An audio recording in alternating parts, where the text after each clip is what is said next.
Hi there, it's Andrea with Fleur at Home, and I'm excited to share with you one of my newest and most favorite pieces from Decor Steals, this rolling cart which has 3 shelves. How adorable is that?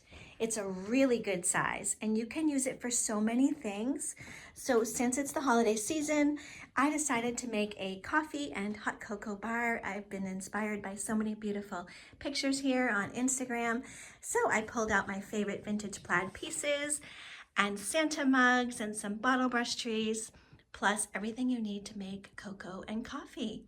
How fun is that?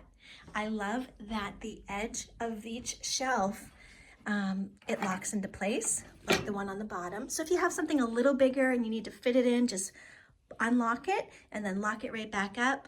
This would make a really cute dessert cart. This would also be super cute in spring and summer as like a plant or gardening table. And I also had the idea to bring it into our bedroom, put it beside our bed with a lamp and extra pillows and blankets and books and cozy stuff. So this is so versatile and I think you will love it as much as I do.